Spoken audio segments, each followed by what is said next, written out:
今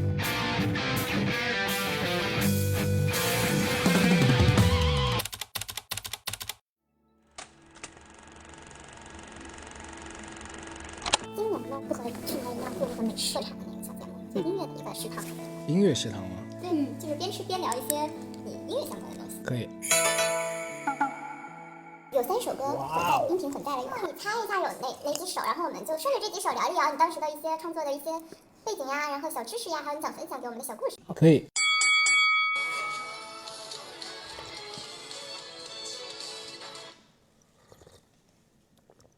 啊，我只听到2首，《普通的人生》跟那个《普通的不普通的人生》和那个陈光烈，不是陈光，那个那个尚未知道的美丽。再听一会儿。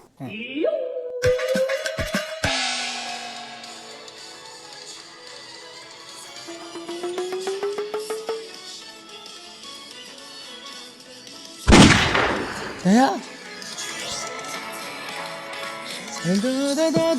风之海。因为普通到不普通人生和那个尚未知道的美丽这2首歌，其实大家已经知道嘛，就是它其实是同一个旋律，然后但是做出2个不同的样貌来。我这张专辑编曲其实大部分都是我直接去棚里面，就是我就跟郑楠说，我说哎，我们来棚里就是来做那个 demo 小样，然后我也没发东西。他说那你先发我一个东西呗。我说我没有，我都是碎片，完整的在我脑子里。我就直接去棚里面定，就我们自己来现做一个 demo， 因为我觉得就是那样，我觉得效率比较高，因为可以现交流嘛。其实最早我们做第1版是尚未知道的美丽，它就是一个慢版的一个歌，然后呢我们在弄的时候就开始编曲嘛，然后一开始我们先做一个大概的一个编曲来编一下，然后感受一下这个歌，然后感受这个旋律，然后编着我就觉得哎，感觉好像可以做一个不一样的风格。我就突然就提出我说南哥，我们是不是要试着来做一个我没玩过的风格。然后因为我觉得那个旋律线还挺有意思的，然后很适合，然后把所有的和弦变一下，转换一下，然后弹一些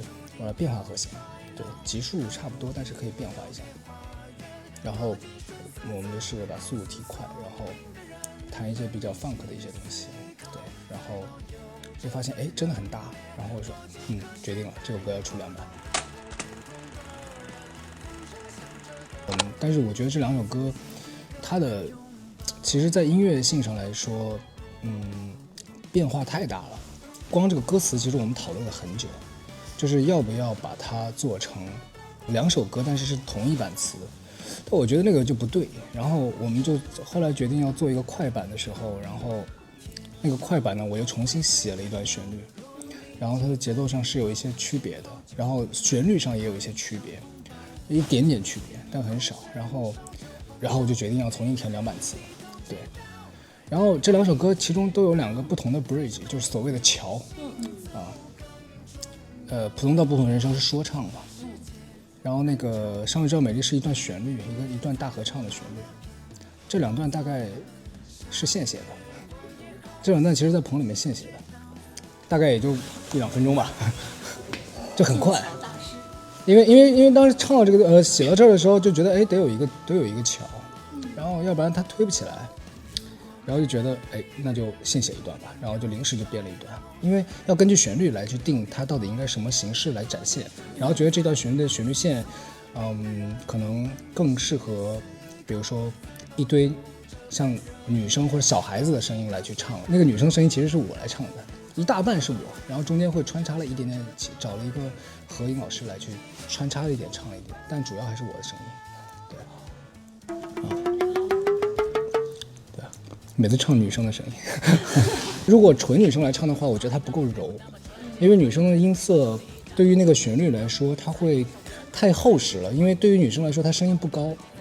声音不高的话，她就会压着唱，那个音色就会很厚。厚的话，我觉得就没有那种飘的那种感觉。就是我想要的不是通透，要的是飘，就是让它很虚，然后但是很飘，那样才会有那种那种叫什么，就是有点类似于童话色彩的那种感觉。所以说我觉得呢还是只能用我的声音来录，然后来去，因为那个对我来说是高的嘛，然后那我就会用很虚的声音来唱，然后这样就会听起来会更童话般一些。但是女生来唱的话，她就不会用假声啊，她能够得到那个，对，她能够得到，所以那样就没有童话感，就会像在唱歌一样，我不想要那种唱歌的感觉，对。然后我就觉得要把这2版区分开嘛，那1版就是乐队版的，然后有那个很 funk 的一些东西，带点摇滚的色彩，然后另1版我觉得就可以是那种交响乐的那种童话世界的版本，然后呢，我觉得童话世界的话最适合的就是交响，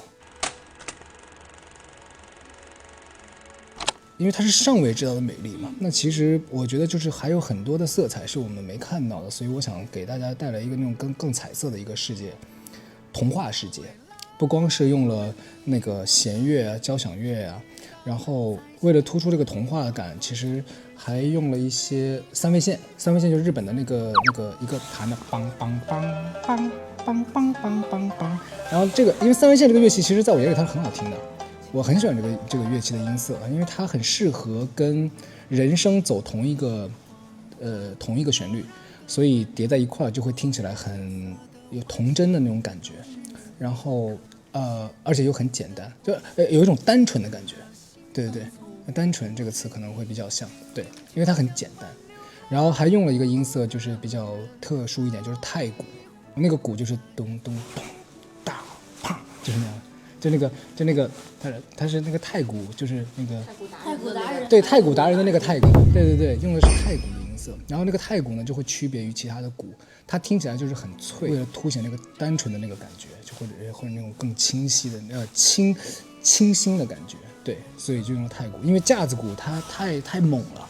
它的鼓你怎么调那个军鼓的音色，我觉得都不对。我们当时试这个鼓试了好多音色，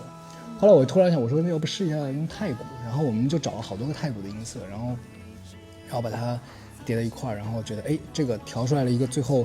找到一个太鼓的音色，然后我们通过那个调那个太鼓的那个频率，然后把它调出了一个我们觉得很满意的一个太鼓音色。对，这2个音色是我觉得还蛮特别的。突然有一个灵感，就是觉得想写一个浪漫的歌曲。那其实在我眼里面，所谓的浪漫在我的心里是彩色的，它不是一个灰白的，要不然它怎么会是浪漫的？对，然后浪漫我觉得是各种颜色，比如说彩虹，各式各样的烟花、花海，然后碧海蓝天，就是这些在我眼里面它是一个浪漫的颜色。所以我在写风之海的时候，其实我用了很多元素是用那种浪漫的感觉。对，23年的时候不是开了一整年巡演，然后那也是我第一次开巡演了，一整年的巡演。然后我觉得每天跟歌迷见面，然后感觉还挺浪漫的，所以我就想说写一个拥有浪漫色彩的一个歌曲，然后再加上想要计划做那个日出演唱会，所以我觉得我就幻想大家在海边的那种感觉，所以我觉得它是一个清新的感觉，就是会有那种微风吹在脸上的那种感觉。用了一个风的感觉，其实是有2个因素，因为风是动态的嘛，风会让大自然是流动的，对，所以你会在风之海的歌里面听到海浪的声音。海浪就是风吹的海浪，它是流动的，所以你就会感受到风的感觉。然后如果我在耳机里，如果我在音乐里加风的音色的话，你会听得会很奇怪，因为会有点阴森，会有点害怕，所以我们就觉得不能用风的音色，得用别的方式来去表现这个画面感。所以那个有海的声音，有那个风铃的声音，对，所以从一开始进来的时候，它噔噔噔噔噔噔噔噔，它一进来就有那个声音，那个声音其实很像风铃的声音。然后就让你听起来就会觉得像那个，就是你能感受到那个微风吹到脸上的那种感觉，对，要这样的画面感。有一个背景有一个音色，有点像以前的那种原住民的那种音，那个唱的一个哒哦哒啦哒啦哒哒哦哒啦，它这个音色因为。就是这个原著的那个感觉，为什么会用这样的一个效果？也是因为它是哦哒啦哒啦哒啦哒啦哦，就是它这个就有点像跟那个海就那种海的那种流动性是很像，所以觉得这个就他这个声音就很像是海跟大海的那个流动感是一样的，对，就觉得很有意思啊。对，肯定有画面来写。为什么我会喜欢跟郑楠一起编，是因为我们会一起讨论，然后比如说如果他产生了一个新的想法，他就会直接表现出来。如果我产生一个新的想法，我就会跟他，我们俩都会不断的相互探讨，然后看看能不能合适，能不能实现。对，然后再加上郑楠的那个他那个电脑里面的那个太多好玩的音色了，就是他就所以但我电脑里没有那些音色，所以我觉得找他是最快的速度。对，10000点暴击，我感觉好的，再接再厉。不是啊，我每天在做很多和音乐无关的事情。其实真的，我积累了很多东西，我换了个视角来看我自己，我理解了我自己，但是